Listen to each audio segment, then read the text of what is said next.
Me contagié de ETS por parte de mi esposa infiel, pero lo peor vino después cuando la traidora terminó en el hospital luchando por su vida. Mi nombre es Javier Morales. Tengo 38 años y vivo en Barcelona. Yo trabajo como analista financiero y he estado casado 15 años con Isabel Martín, 37 años, corretaje inmobiliario de lujo. Siempre creí que teníamos un matrimonio sólido, sin secretos ni traiciones. Pero ese lunes mi vida cambió de una manera que nunca hubiera imaginado. Me desperté sintiendo un dolor extraño y persistente, algo que al principio parecía pequeño pero que fue empeorando a lo largo del día. Al principio pensé que era una simple infección, algo sin importancia. Pero cuando el dolor se intensificó, me di cuenta de que necesitaba ver a un médico.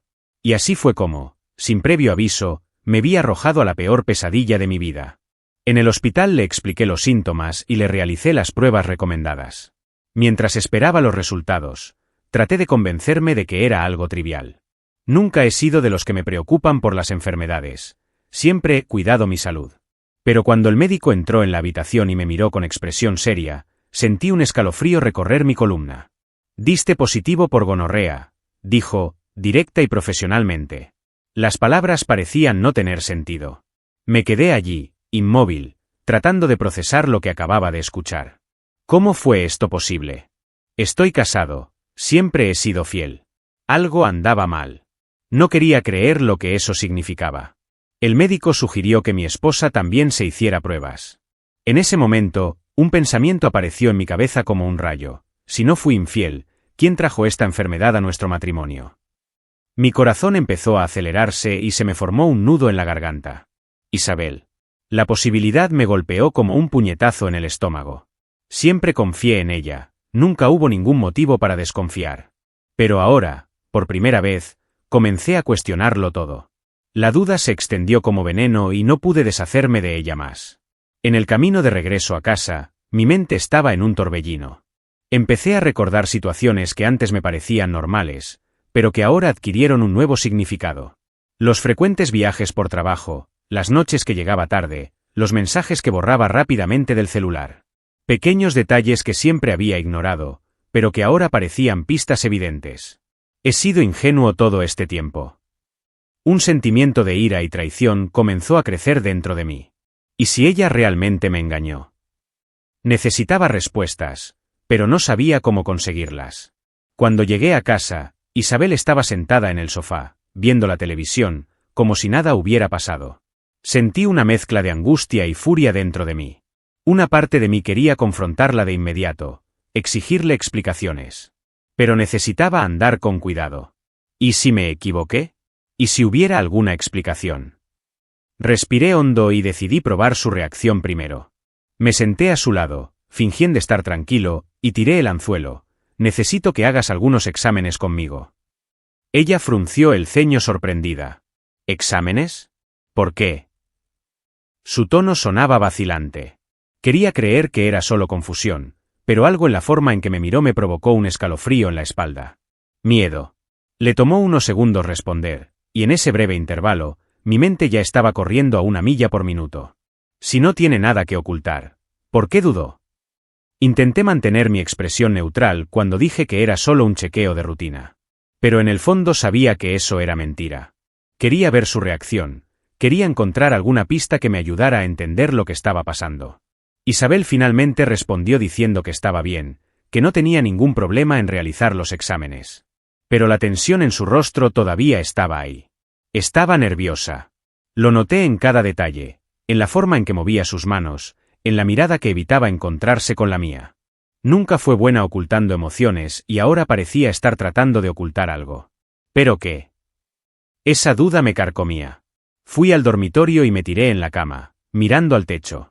Me temblaban las manos, mi mente daba vueltas sin parar. Necesitaba pruebas. Necesitaba saber la verdad. La mañana fue larga. El sueño no llegó, solo pensamientos inquietantes. ¿Y si Isabel realmente me estuviera engañando? ¿Con quién? ¿Cuánto tiempo ha pasado? De repente me sentí como un idiota por no haberlo sospechado nunca antes. ¿Cuántas veces me ha mentido? La ira creció junto con la incertidumbre. Sabía que no podía descansar hasta que resolviera todo. La única certeza que tenía en ese momento era que mi vida nunca volvería a ser la misma. La noche fue larga e insoportable. Me volví de un lado a otro en la cama, sintiendo mi pecho oprimido y mi mente dando vueltas sin parar. Cada vez que cerraba los ojos, un torbellino de pensamientos me consumía. ¿Cómo tuvo Isabel el coraje? ¿Cuánto tiempo había estado sucediendo esto? Las dudas eran insoportables. Necesitaba dirección, un plan. Por mucho que quisiera resolver todo por mi cuenta, sabía que esta situación estaba más allá de lo que podía soportar. Fue entonces cuando decidí que necesitaba hablar con mis padres. Siempre fueron mi base y en ese momento necesitaba más que nunca un apoyo firme. Conduje hasta su casa con las manos sudorosas en el volante. El viaje parecía interminable, como si mi mente estuviera tratando de prepararme para la vergüenza de admitir que mi esposa podría haberme engañado. Siempre había creído que mi matrimonio era sólido y ahora iba hacia mis padres como un hombre derrotado. Mi estómago estaba hecho un nudo solo de imaginar su reacción. El peso de ese descubrimiento me aplastó y necesitaba desahogarme con alguien que no me juzgara, alguien que pudiera ayudarme a pensar con claridad. No quería perder el control, pero ya sentía que estaba al borde de perderlo. Al entrar a la casa, me invadió un sentimiento de nostalgia mezclado con desesperación. Ahí crecí, donde aprendí sobre el respeto, la lealtad y el compromiso. Ahora regresaba como un hombre traicionado, un marido humillado que ya no sabía si su matrimonio era real o una gran mentira. Mis padres entendieron mi expresión tensa e inmediatamente supieron que algo andaba mal. Respiré hondo y le conté todo, desde la cita en el hospital hasta mis sospechas sobre Isabel. Las palabras salieron pesadas, como si estuvieran atascadas en mi garganta. Decirlo en voz alta lo hacía más real, más doloroso. La expresión de preocupación en sus caras me golpeó como un puñetazo. Mi padre permaneció en silencio unos segundos, absorbiendo la información, mientras mi madre se llevaba la mano a la boca, visiblemente conmocionada. Siempre habían defendido la idea de la familia y el matrimonio como pilares inquebrantables, y ahora yo estaba allí, poniendo en duda todo lo que creían. Pero sobre todo estaban preocupados por mí. Y con las chicas. La posibilidad de que Lucía y Sofía pudieran verse afectadas por esto hizo que mi mamá le sugiriera quedarse con ellas por un tiempo. La idea me molestó, pero sabía que podría ser la mejor decisión. La conversación dio un giro inevitable. Mi padre, siempre racional y estratégico, dijo que necesitaba un abogado. Si Isabel me traicionó, significó mucho más que una cuestión emocional. Significaba separación, división de bienes, custodia de las niñas. Hasta ese momento no quería pensar en eso. Pero la realidad era cruel y fingir que no pasaba nada solo sería hacerme perder el tiempo. Cuanto más pensaba, más entendía que no podía simplemente esperar respuestas. Necesitaba actuar. Necesitaba protegerme. Si Isabel ocultaba algo, yo lo descubriría y me aseguraría de que afrontase las consecuencias.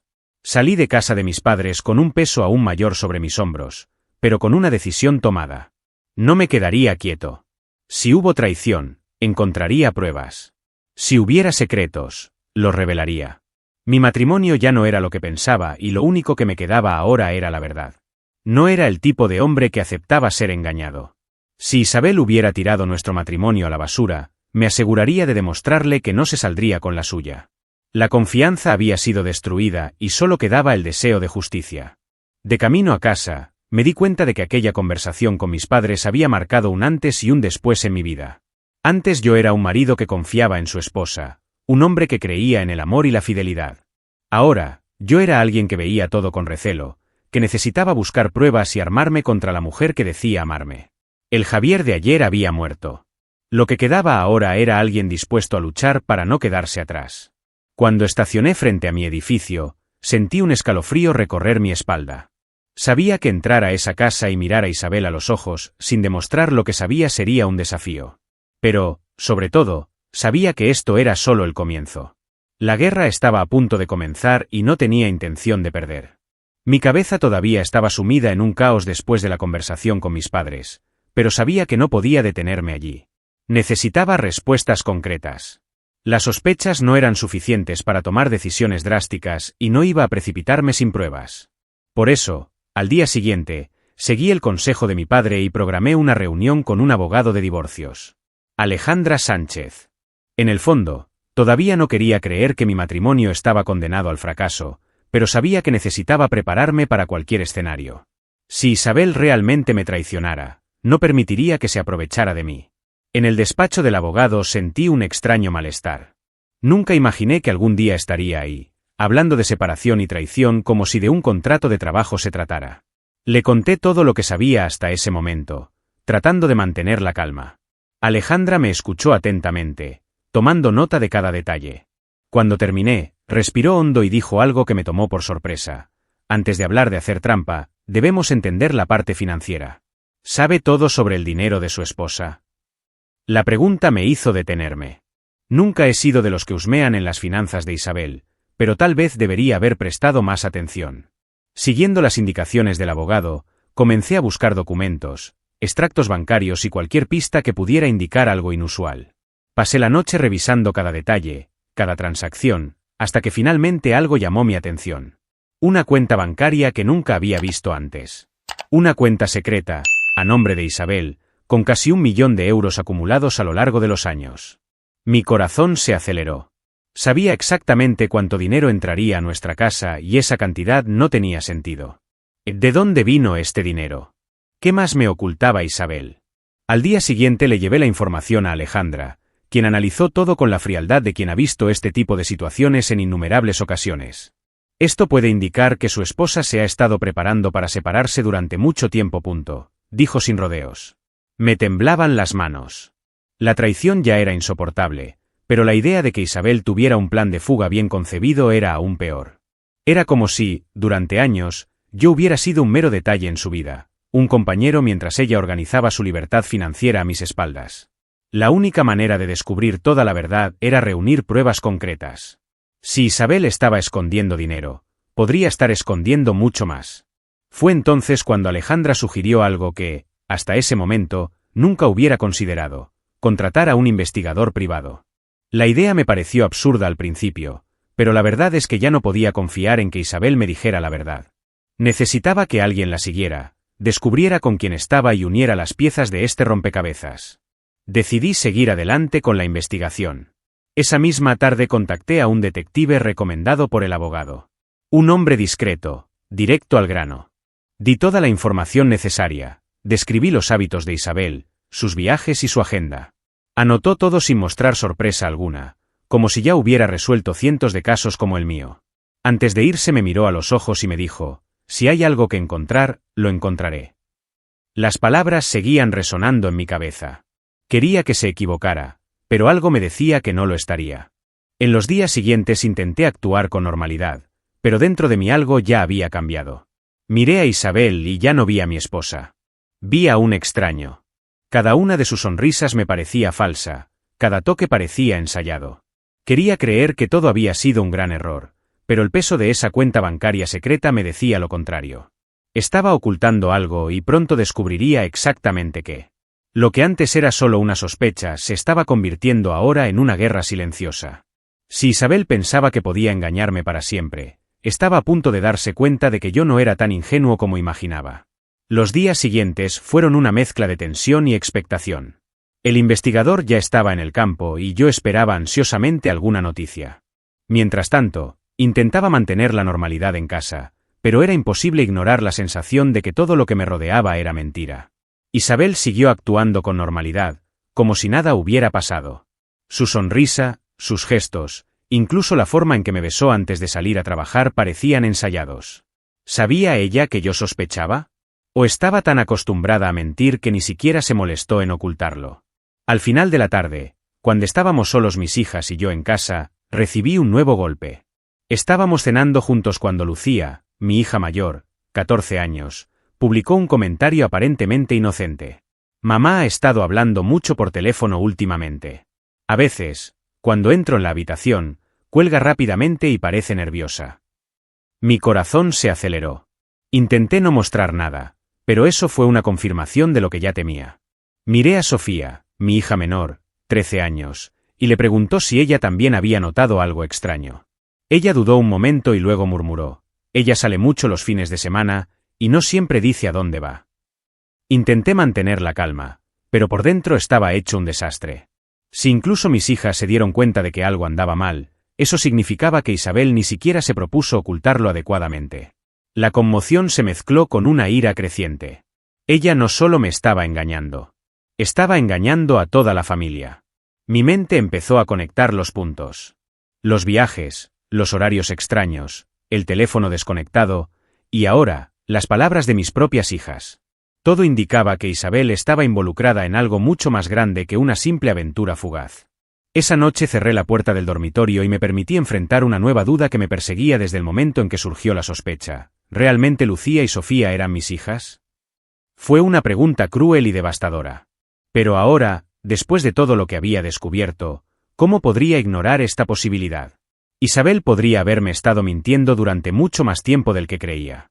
¿Y si la traición no fuera reciente? ¿Qué pasa si siempre he estado viviendo una mentira? Al día siguiente, sin pensarlo mucho, acudí a una clínica especializada y solicité una prueba de ADN. El proceso fue sencillo. Recolecté mi propio material genético y, luego, fingiendo que era un simple examen de rutina, recogí discretamente el material de Lucía y Sofía, lo hice con un nudo en la garganta. ¿Qué pasaría si el resultado confirmara lo peor? No podía imaginar mi vida sin ellos, pero la duda ya estaba ahí, envenenando todo a mi alrededor. Los días de espera por el resultado fueron insoportables. Cada minuto parecía pasar lentamente. Intenté actuar con naturalidad con las chicas, pero mi mente estaba acelerada. ¿Y si Isabel hubiera mentido en todo? ¿Qué haría si descubrí que los hijos que crié, que amé más que a nada, no son míos? ¿Podré seguir mirándolos de la misma manera? La espera por la prueba de ADN se volvió más agonizante que la traición misma. Si la respuesta fuera no, perdería más que una boda. Perdería la base de toda mi vida. La mañana que recibí un correo electrónico informándome que los resultados estaban listos, me temblaban las manos. No sabía si quería abrirlo. Pasé minutos mirando la pantalla de mi teléfono celular, reuniendo valor. Finalmente, respiré hondo e hice clic en el archivo. Mis ojos escanearon la página con mi corazón acelerado. Mi pecho se apretó mientras leía las últimas palabras del informe. La respuesta estaba ahí, fría y definitiva. Y en ese momento supe que nada volvería a ser igual. Los resultados de la prueba de ADN confirmaron que Lucía y Sofía eran mis hijas biológicas. Sentí un inmenso alivio, como si me hubieran quitado un peso de encima. Al menos esto era real. Al menos mis hijas no eran parte de la mentira que Isabel construyó a mi alrededor. Pero este alivio duró poco. Al día siguiente recibí una llamada del investigador. Quería reunirse conmigo en persona para mostrarme lo que había descubierto. La forma en que habló, sin rodeos, sin lugar a dudas, me hizo sentir que nada de lo que había imaginado podía compararse con la verdad que estaba a punto de escuchar. Cuando llegué a la oficina del detective, colocó un sobremanila sobre el escritorio. Mi corazón se aceleró incluso antes de que se abriera. Me temblaban las manos. Con un nudo en la garganta, saqué las fotos y comencé a hojearlas. Cada imagen era una puñalada en el pecho. Isabel estaba con un hombre. Luego con otro. Y otro más. 3 amantes diferentes. El mismo día. Sentí que se me revolvía el estómago. Fue asqueroso. Fue cruel. Sabía que había traición, pero nunca imaginé que fuera a este nivel. Ella nunca me amó. Nunca me respetaste. El investigador no se detuvo ahí. Había obtenido grabaciones. Audios en los que Isabel hablaba con uno de sus amantes riéndose de mí. En uno de los extractos escuché claramente su voz que decía: Javier es un hombre ingenuo y aburrido. Nunca sospechará. Mi sangre hirvió. Su nivel de desprecio por mí era increíble. No solo me traicionó, sino que también me vio como un tonto, un idiota al que manipulaba sin esfuerzo. No fue un desliz. No fue un error. Fue un comportamiento continuo, frío y calculado. La peor parte llegó poco después. El investigador descubrió que Isabel tenía un plan para dejarme cuando las chicas fueran a la universidad. Los años que pasamos juntos fueron teatro y yo era el único que creía en el guión. Ella solo estaba esperando el momento adecuado para irse, con el dinero que escondió, con la vida que planeaba lejos de mí. Me sentí como si nada. Un accesorio que usó hasta que ya no lo necesitó. El matrimonio nunca fue un hogar para ella. Fue una estrategia. Una inversión de tiempo. Regresé a casa con el pecho ardiendo de ira. Ella todavía dormía bajo el mismo techo que yo, como si nada hubiera pasado, como si todo estuviera bajo su control. Pero ahora sabía la verdad. Y si pensaba que todavía tenía poder sobre mí, estaba a punto de descubrir que estaba equivocada. No dejaría que siguiera manipulándome. Ya tenía pruebas suficientes para poner fin a esta farsa de una vez por todas. Esa noche, por primera vez en mucho tiempo, Miré a Isabel sin sentir amor, sin sentir ningún rastro de cariño. Simplemente repugnante. Disgustada por haberle creído durante tanto tiempo. Disgustado por haberme dejado engañar tan descaradamente. Pero, sobre todo, sentí crecer una determinación dentro de mí. No iba a abandonar este matrimonio simplemente.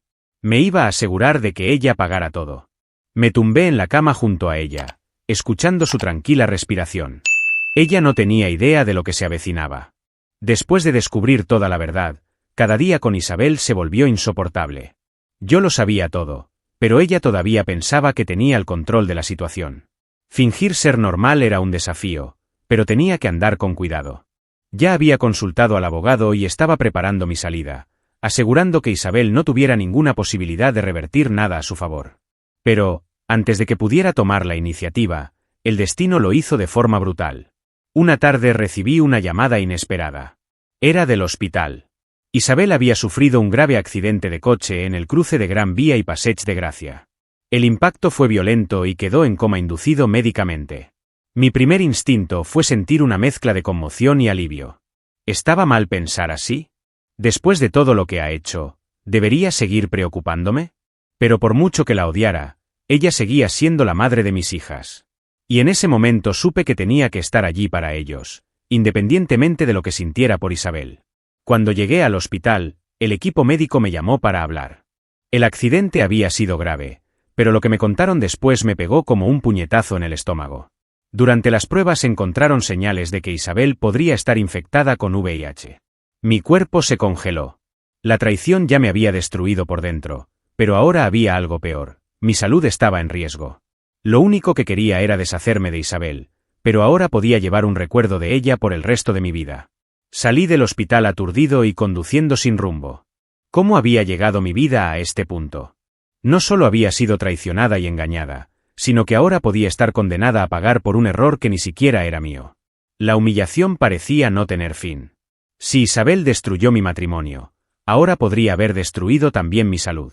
Esa misma noche, sin poder dormir, fui a una clínica y me hice la prueba. Esperar el resultado fue un infierno. Cada minuto parecía una tortura.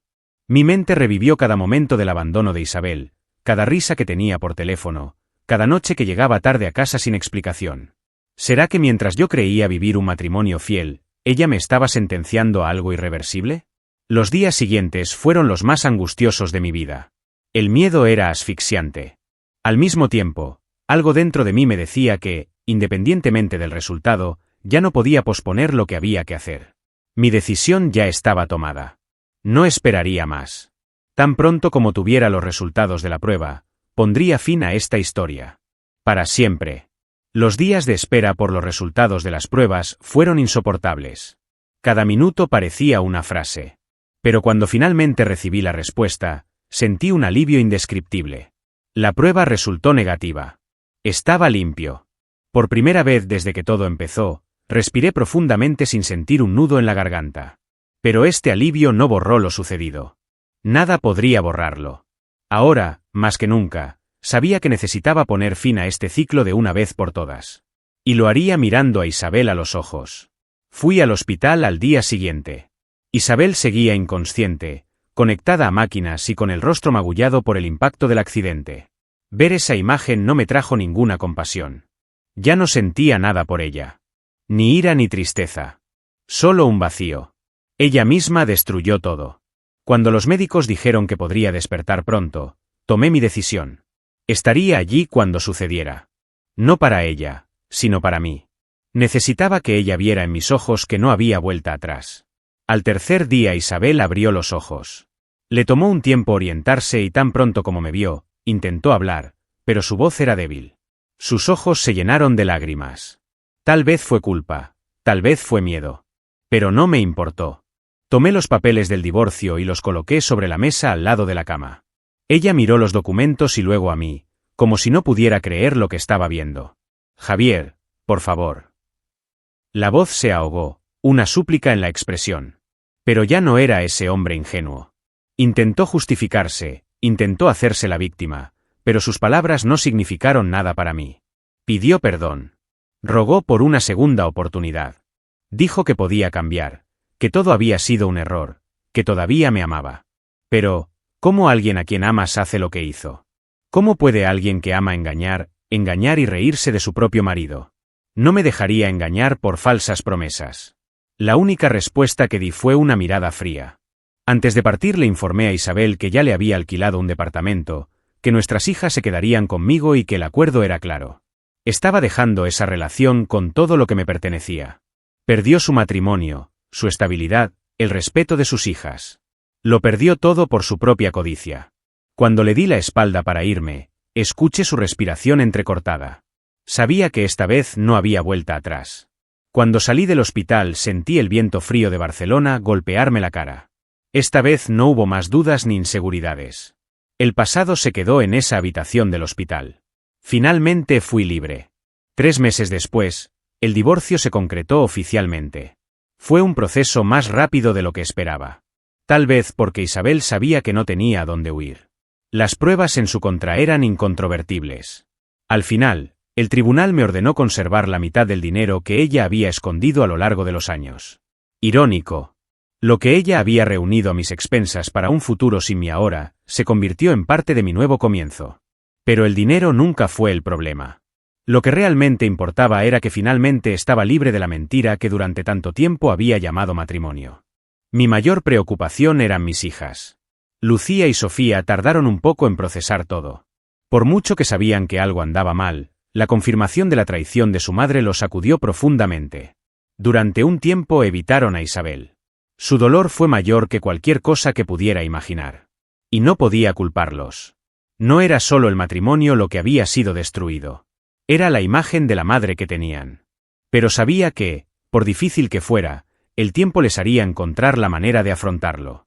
Pasaron los meses y, poco a poco, empezaron a visitarla nuevamente. El amor de un hijo por su madre no desaparece tan fácilmente, por muchos errores imperdonables que haya cometido. Nunca los detuve, nunca intenté alejarlos. Mi única preocupación era asegurarme de que supieran la verdad. Isabel intentó justificar sus acciones, intentó minimizar lo que hizo, pero las chicas no fueron ingenuas. Ahora veían a Isabel con otros ojos. Y ese era un peso que tendría que cargar por el resto de su vida. Para mí, el periodo posterior al divorcio fue un redescubrimiento. Por primera vez en años, me desperté sin sentir ese peso constante en el pecho. El pasado todavía me perseguía a veces, pero cada día sentía que tenía menos poder sobre mí. Me dediqué a las chicas, a trabajar, a rehacer mi vida sin prisas. No quería guardar rencor, no quería vivir atrapada en el odio. Isabel ya no tenía control sobre mí. Y esa fue la mayor victoria que pude tener. Aprendí que la traición destruye mucho más que un matrimonio. Destruye tu confianza, tu autoestima, tu visión de ti mismo. Pero al mismo tiempo me mostró algo valioso. Era más fuerte de lo que imaginaba. Sobreviví lo peor y salí de ello con la cabeza en alto. Y ahora, el futuro estaba nuevamente en mis manos. Después de todo lo que viví, pensé que nunca volvería a confiar en nadie. El matrimonio con Isabel dejó una profunda huella en mí. La traición destruyó mi visión del amor y durante mucho tiempo me convencí de que sería mejor estar solo. Mis días estaban centrados en el trabajo y mis hijas. No me faltó un compañero. O al menos eso es lo que me obligué a creer. Pero en el fondo, todavía había un hombre que quería más de la vida que simplemente cargar con el peso del pasado. Fue entonces cuando, inesperadamente, alguien se cruzó en mi camino. Raquel Navarro, 36 años, fue profesora y viuda durante algunos años. Nos conocimos en la iglesia, durante un evento benéfico organizado por amigos en común. Nuestra primera conversación fue casual, sin ninguna intención. Pero había algo diferente en ella. Ella no me miró con lástima, no intentó sacar a relucir el tema de mi separación. Acabamos de hablar. Y por primera vez en mucho tiempo, realmente me reí. Fue un momento sencillo, pero me hizo darme cuenta de cuánto necesitaba seguir adelante. Lucía y Sofía se dieron cuenta antes que yo. Ellos fueron quienes me animaron a invitarla a salir. Papá, mereces ser feliz, me dijo Lucía una noche, después de ver cuánto evitaba hablar de Raquel. Fue allí donde me di cuenta de que tal vez tenían razón. El pasado ya no podía definirme. Necesitaba darme la oportunidad de intentarlo de nuevo. Entonces me armé de valor y la invité a cenar. Nuestra primera cita fue en el barrio gótico, en un pequeño restaurante de la esquina. Fue una noche ligera, sin presiones. Hablamos de la vida, de las pérdidas, de los nuevos comienzos. Ella también había pasado por momentos difíciles y entendía mis cicatrices sin que yo tuviera que explicárselas. No hubo promesas ni grandes declaraciones. Solo dos personas aprendiendo a vivir de nuevo. Y por primera vez en mucho tiempo sentí esperanza. No sé lo que me depara el futuro, pero sé que no dejaré que el pasado me detenga por más tiempo.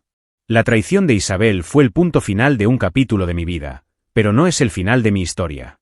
El Javier que salió de este caos no es el mismo que entró. Soy más fuerte, más atento y, sobre todo, más cuidado con a quien dejo entrar en mi corazón.